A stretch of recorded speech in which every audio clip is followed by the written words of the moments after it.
Most people expect cemeteries to be quiet places, places where the dead are finally left to rest. But in late 2025, investigators in Pennsylvania began noticing something disturbing. Mausoleums were being broken into, crypts were opened, coffins were disturbed, and in some cases, the remains inside were simply gone. At first, the incidents looked like isolated acts of vandalism, but as the weeks went on, it became clear that something far more deliberate was happening. Someone was targeting graves, and whoever was doing it seemed to know exactly what they were looking for.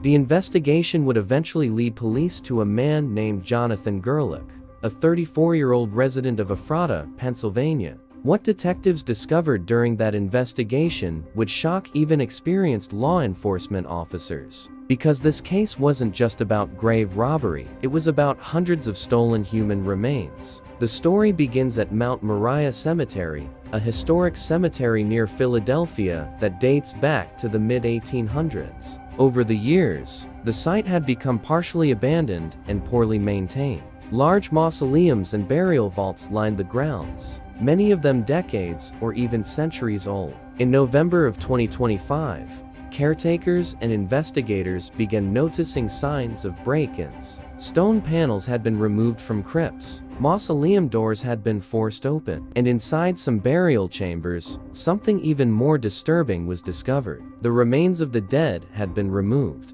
Detectives from local police departments and the Delaware County Criminal Investigation Division launched an investigation. At first, they weren't sure whether this was the work of vandals, thieves looking for jewelry, or something else entirely. But the break-ins kept happening. From late October through early January, graves continued to be targeted.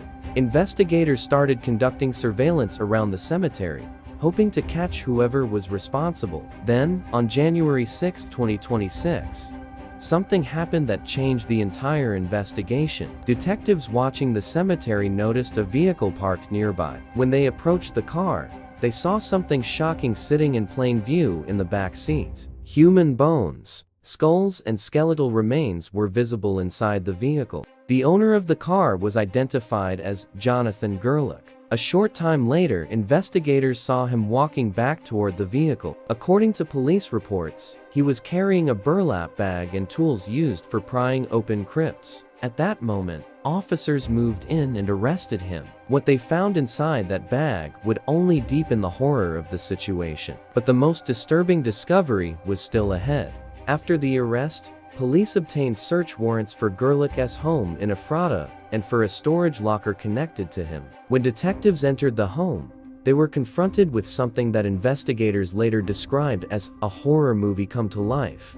Inside the house, authorities discovered more than 100 sets of human remains. Some were full skeletons, others were partial remains, skulls, or individual bones. The remains were stored throughout the house and basement. Some were displayed on shelves, others were stored in containers. Additional remains were later discovered in a nearby storage locker. Investigators also found jewelry and objects believed to have been taken from burial sites. Authorities quickly realized they were dealing with something far larger than a single cemetery break-in. Gerlach was charged with nearly 500 criminal counts, including burglary, abuse of a corpse, theft, receiving stolen property, and desecration of burial sites. According to investigators, the crimes appeared to have taken place between November 2025 and January 2026, with dozens of mausoleums and graves targeted during that time. During questioning,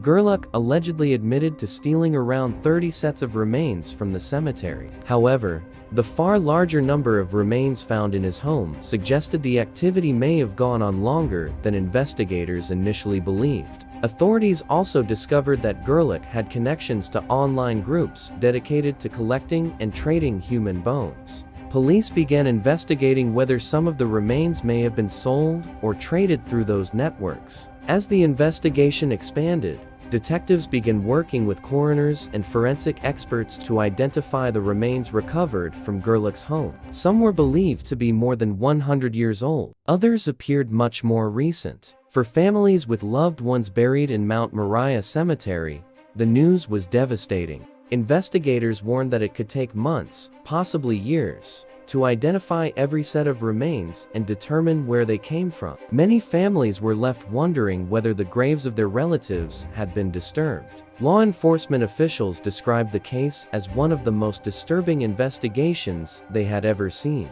Some officers who worked the scene said it was unlike anything they had encountered in decades of policing. But the biggest question remained unanswered. Why? Why would someone commit crimes like this? Police believe Gerlach may have been collecting human remains as part of a disturbing personal obsession. Investigators found that he followed online communities focused on skeleton collecting and anatomical curiosities. Some detectives also believe financial motives may have played a role. Certain types of human bones can be illegally sold to collectors or through underground markets, but the full motive remains unclear. What is clear is the damage left behind. Historic graves were destroyed, families were traumatized, and hundreds of human remains had to be carefully cataloged and identified. As the legal process continues, Jonathan Gerlach faces the possibility of spending many years behind bars if convicted on the hundreds of charges filed against him.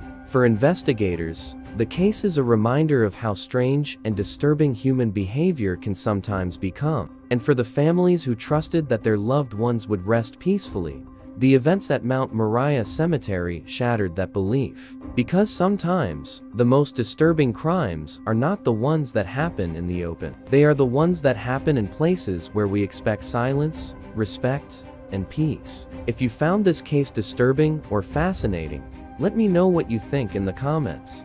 And if you want more deep dive true crime stories like this one, make sure to like the video and subscribe to the channel. Your support helps keep these stories being told, because sometimes the truth behind a case is stranger than anything fiction could ever create.